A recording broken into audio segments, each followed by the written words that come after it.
Hello and welcome live from New Delhi. You're watching DD India Live, India's voice to the world. I'm Gautam Roy, and coming up in the next 30 minutes. India and Jamaica signed 4 pacts in technology, education, culture and trade after talks between Prime Minister Narendra Modi and his Jamaican counterpart in Delhi. Jamaica backs India for a permanent UNSC seat. Voting closes in the third and final phase of assembly elections in India's Jammu and Kashmir. 65.48% turnout recorded, counting to be held on the 8th of October.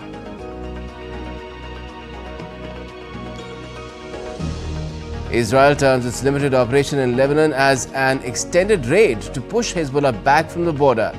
No direct clashes yet, as Hezbollah says Israeli forces have not crossed the border.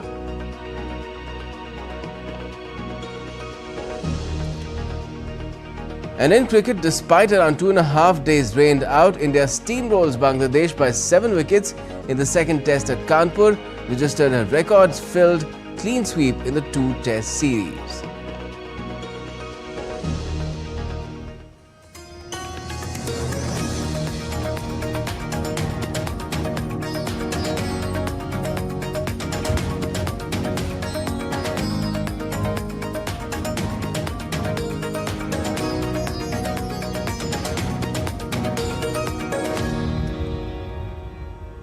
Well, first up, India's Prime Minister Narendra Modi has met his Jamaican counterpart, Dr. Andrew Holness, at New Delhi's Hyderabad House on Tuesday.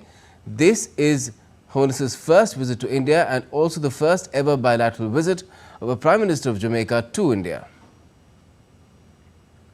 The Jamaican PM also held delegation-level talks with Prime Minister Modi. The leaders discussed ways to further strengthen ties and enhance cooperation in trade, investment, renewable energy, digital transformation and people-to-people connect. Regional and global issues also came up in the discussions.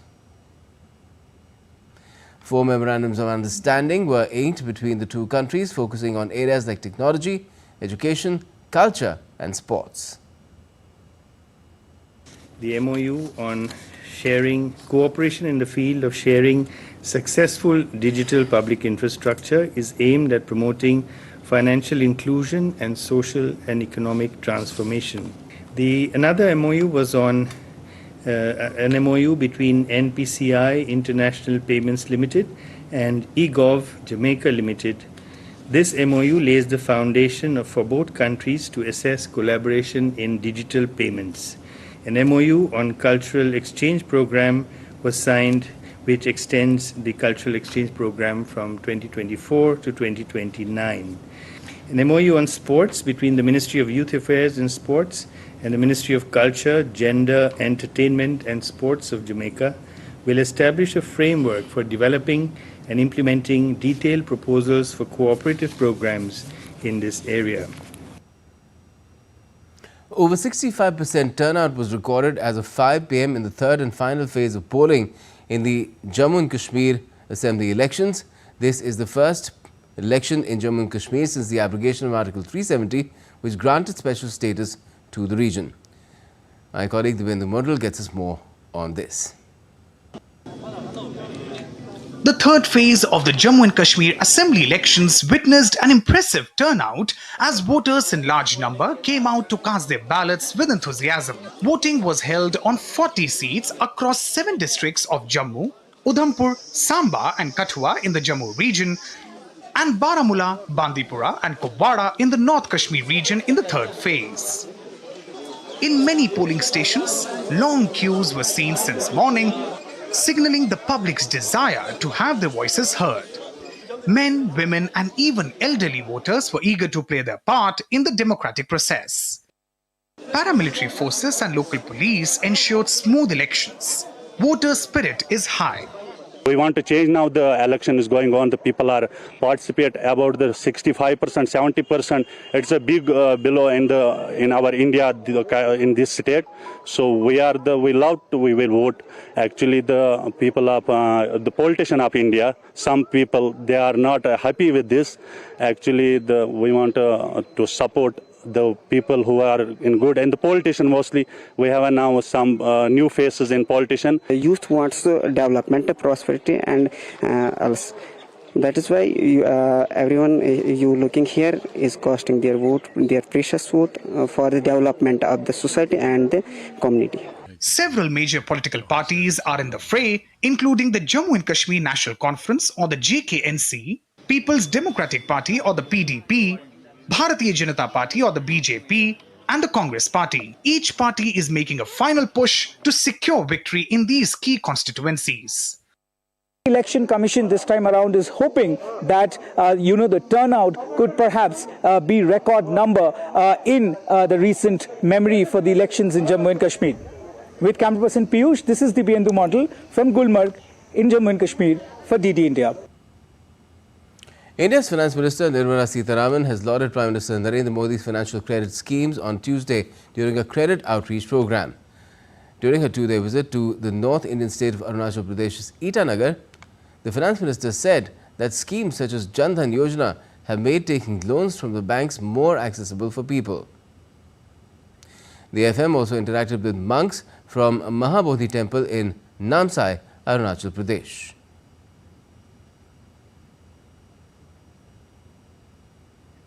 While a delegation from Thai Khamti Singpo Council called on the FM as well in Namsai.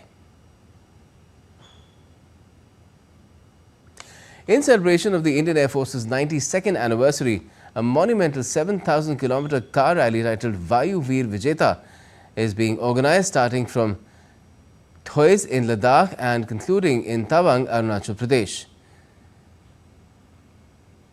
India's Defence Minister Rajnath Singh gave a heartfelt send-off to the rally at the National War Memorial in Delhi on the 1st of October, that is on Tuesday, ahead of its official flag-off from Thois on the 8th of October.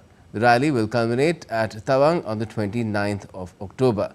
The aim of the rally is to raise awareness among the people about the glorious history of the Indian Air Force.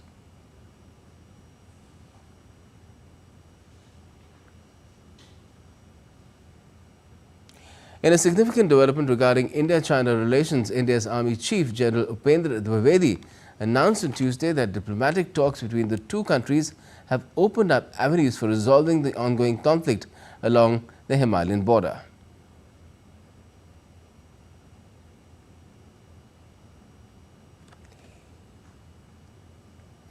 We have come a long way, in the sense whatever were the low-hanging fruit, those have already been resolved. Now when it comes to the difficult situations where we have a different perception from both the sides, it means that both sides need to have in any negotiation win-win situation. So some kind of indication have been given from both the diplomatic side. Now the military side will sit together and see how this can be translated on ground. India's Minister of State for External Affairs, Pabitra Margarita, represented the country in the swearing-in ceremony of Dr. Claudia Sheinbaum, who has become Mexico's first female president. In a post on X, the minister said that he had discussions on deepening India-Mexico ties across diverse sectors as he met government officials and business leaders.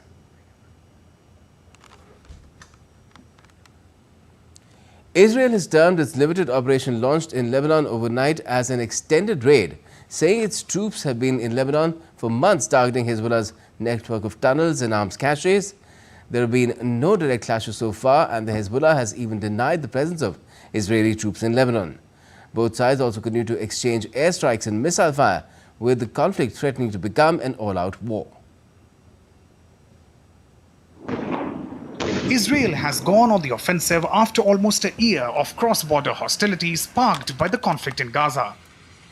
It began limited, localized and targeted ground raids against Hezbollah targets in southern Lebanon on Tuesday, citing threats to Israeli communities in the north. The military spokesperson has already clarified that the ground raids into southern Lebanon are not a war against the Lebanese people.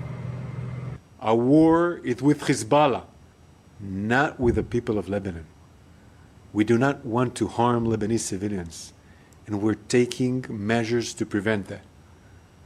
We will not let 7th of October happen again on any one of our borders. We will continue doing whatever necessary so that Israeli families can return to their homes in safety and security. But the Hezbollah denied Israel's claim and said that no Israeli troops had crossed over into Lebanon. They instead said they fired missiles at the headquarters of Israel's Mossad intelligence agency and a military intelligence unit on the outskirts of Tel Aviv. Israeli Prime Minister Benjamin Netanyahu blamed the Iranian government for plunging the West Asia deeper into war at the cost of its own people. Israel last week rejected a proposal by the United States and France for a 21-day ceasefire on the Lebanon border to give time for a diplomatic settlement that would allow displaced civilians on both sides to return home. European Union Foreign Policy Chief Josep Borrell says any further Israeli operations in Lebanon have to be avoided as world leaders urged against a ground invasion. The sovereignty of both Israel and Lebanon has to be guaranteed, and any further military intervention would dramatically aggravate the situation, and it has to be avoided. Lebanese Prime Minister Najib Mikati also called for a ceasefire based on a recent US-French proposal. Spain also urged Israel to halt its ground raids in Lebanon on Tuesday. Meanwhile, United States Defense Secretary Lloyd Austin gave Washington's backing to Israel dismantling attack infrastructure along the border. He also warned of serious consequences for Iran if Tehran directly attacks Israel. While the United Arab Emirates reaffirmed its unwavering position towards the unity of Lebanon, its national sovereignty, and its territorial integrity. Israel's shift in focus to Lebanon could prolong the conflict in Gaza, which marks its first anniversary next week. With Aarti Rana's report, Mihir Makhuri reporting for DD India. Rockets were fired at a base housing US-led coalition forces at Baghdad airport in Iraq. The Iraqi government has launched an investigation into the attack, which comes amid heightened tensions in West Asia. The United States has nearly 2,500 troops in Iraq as part of the coalition it established in 2014 to fight the Islamic State.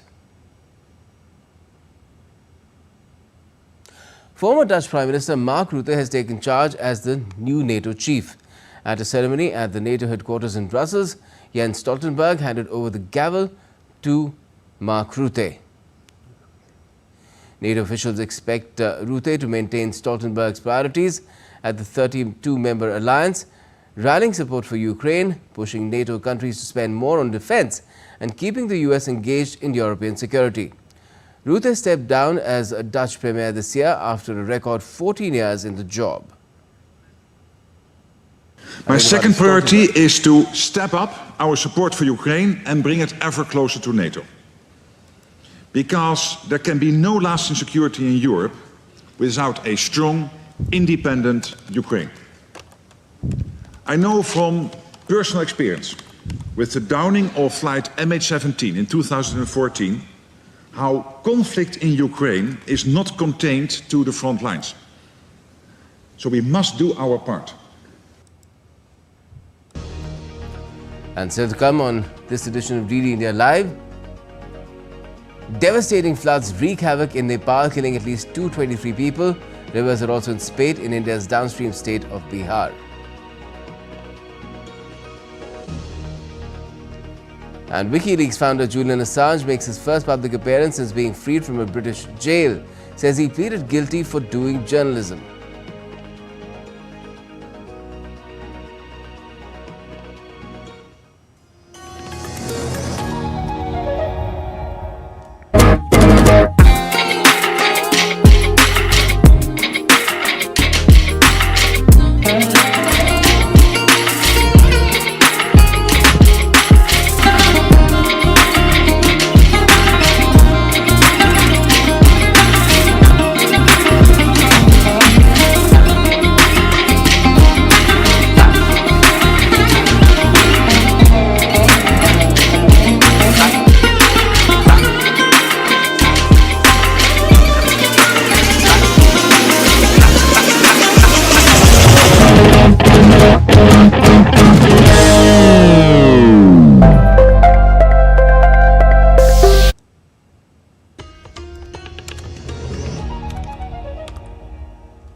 Welcome back. You're watching DD India Live. I'm Gautam Roy. At least 23 people died when a school bus carrying more than 40 students and teachers on a field trip caught fire in Thailand's capital, Bangkok. The double-decker bus was engulfed in flames on a highway in a northern suburb while transporting children from kindergarten to early teens along with teachers on a school trip.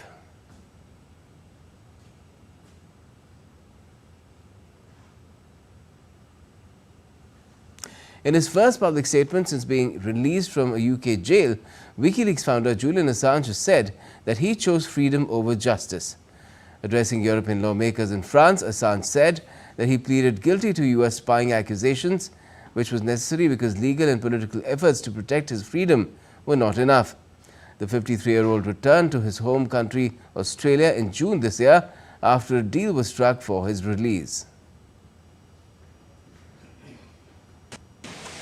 I am not free today because the system worked.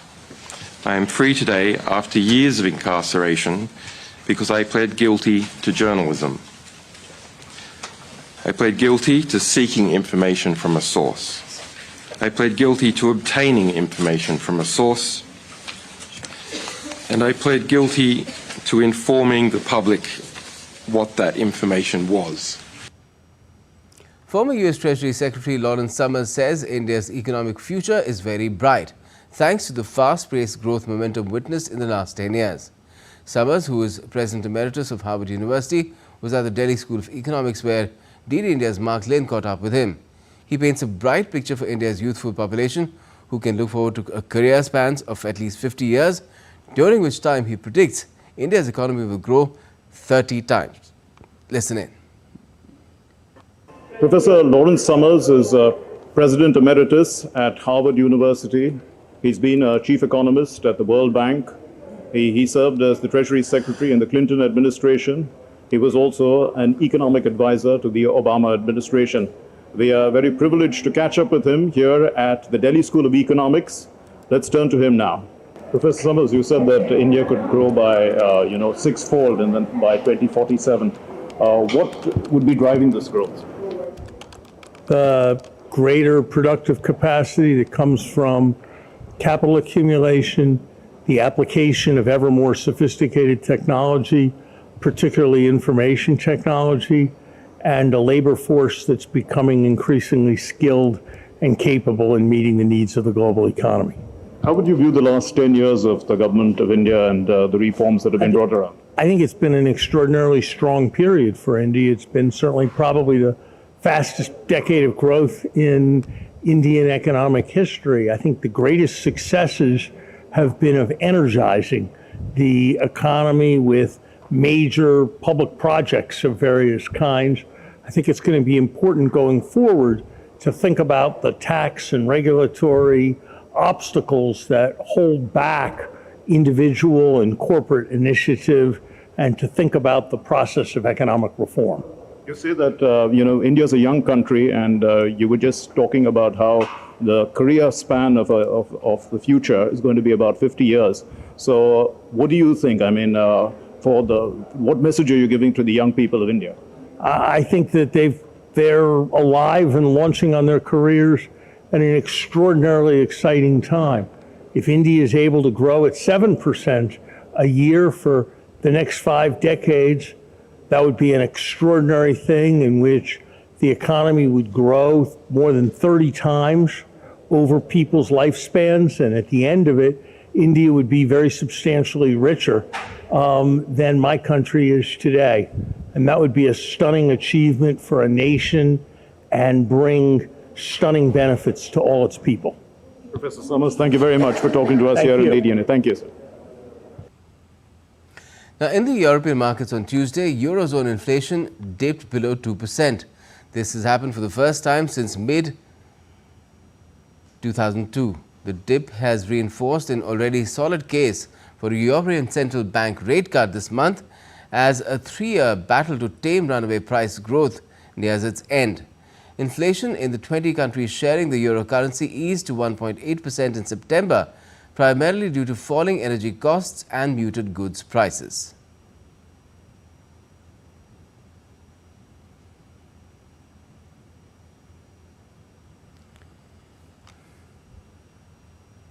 Floods and landslides across Asia have killed more than 200 people. On the other hand, the US is dealing with wildfires, which have consumed hectares of land and resulted in mass evacuation. More details in this report.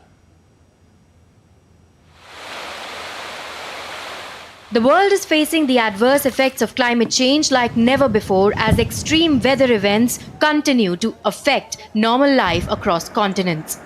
Several regions in Asia are adversely impacted by floods and landslides that continue to upend normal life. Devastating floods have wreaked havoc and killed at least 223 people in Nepal. Government has prioritized search and rescue relief operations for 143 that are still missing. Efforts are underway as most roads and highways in the capital Kathmandu remain blocked due to landslides. Prime Minister KP Oli called for an emergency meeting to address the crisis. 1 billion rupees have been allocated to deal with the situation. Government is distributing water purification kits in the region to prevent waterborne diseases. The Water Ministry said that floods and landslides have caused damage to property worth more than 1 billion rupees in the drinking water sector of the country. Heavy discharge of water through rivers from Nepal has damaged embankments, leading to catastrophic floods in India's eastern state of Bihar. Hundreds of villages have been inundated, affecting more than 3.5 lakh people. State and national disaster response forces are engaged in relief operations. Authorities also conducted an aerial survey of the flood-affected area. Schools have been shut and a holiday is declared, advising people to stay at home as Taiwan braces for landfall of super typhoon Krathon. More than 7,700 people have been evacuated from vulnerable areas as a precautionary measure. Flights have been cancelled and 40,000 troops are on standby to bolster rescue efforts. Residents made barriers around their homes using sandbags to protect them from the impact of high tides. Krathon, labelled as Category 3 hurricane, is expected to make landfall on Wednesday. Devastating wildfires have engulfed America's Bolivia. President Luis Arce officially declared it as a national disaster on Monday.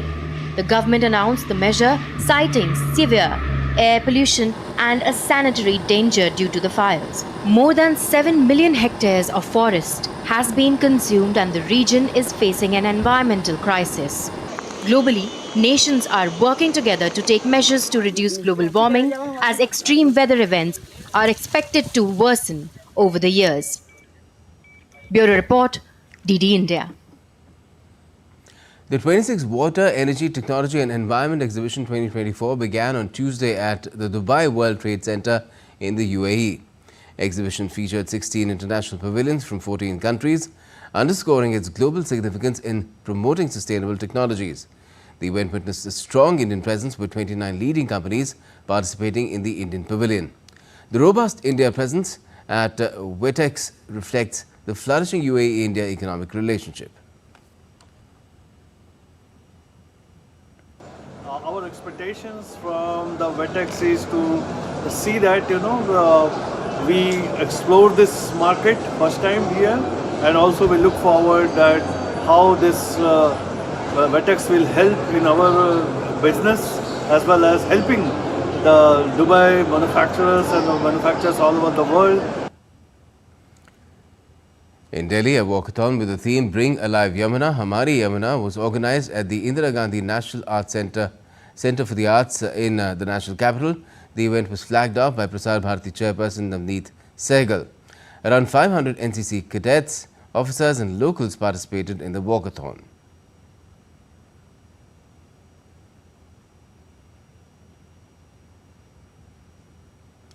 India's Ministry of Culture organized a special exhibition themed Good Governance and Archives at the National Archives Museum in Delhi. The exhibition was inaugurated by Union Culture Minister Gajendra Singh Shekhawat. It showcases glimpses of good governance through historical records. And on to sports now. India's superb display of teamwork stole the show at Kanpur as India beat Bangladesh in a two-match test series. In the second test, India won by 7 wickets and in the process created many records. Team India rolled on the pitches of Kanpur, recording a clean sweep victory against Bangladesh in two-match test series.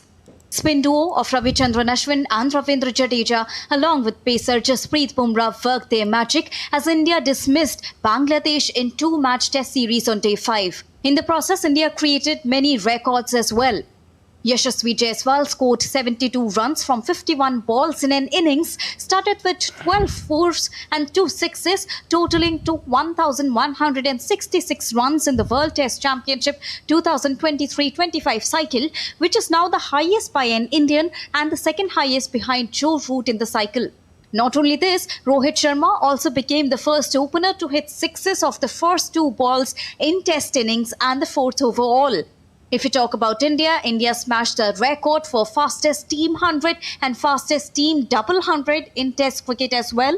Yashasvi Jaiswal and Shubman Gill powered the team to the fastest team 100 in Test cricket's history. With this, India also achieved the score in just 10.1 overs, breaking their own world record from 2023, where they reached 112.2 overs against West Indies in Port of Spain. Let's talk about King Kohli also, who etched his name deeper into the annals of cricket history by becoming the fastest player to score 27,000 runs in international cricket. India's aggressive batting continued as Virat Kohli scored 47 of 35 balls and KL Rahul added 68 of 43, propelling the team to another record. With this performance, India shattered the record for the fastest team score of 200 in Test cricket, achieving the milestone in just 24.2 overs. India's star all-rounder Ravindra Jadeja also became the second fastest player in Test cricket to achieve the double milestone of 3,000 runs and 300 wickets. A test series that saw a lot of interruption due to bad light followed by heavy rains could not dampen the spirits of both the sides, as Team India not only got a chance to prove their prowess in all formats of cricket including the Tests. On the other hand, Bangladesh too put up a decent performance but eventually went down to the host on gripping day 5 of the Kanpur Test. Sports Test, DD India. Well, that's all we have for this edition of DD India Live, but let us know your thoughts on the news of the day. You can connect with us on Facebook, X, formerly known as Twitter, and Instagram as well. We'll be back with more news as it breaks here on DD India. I'm Gautam Roy, and from all of us here in Delhi, thanks for watching DD India Live.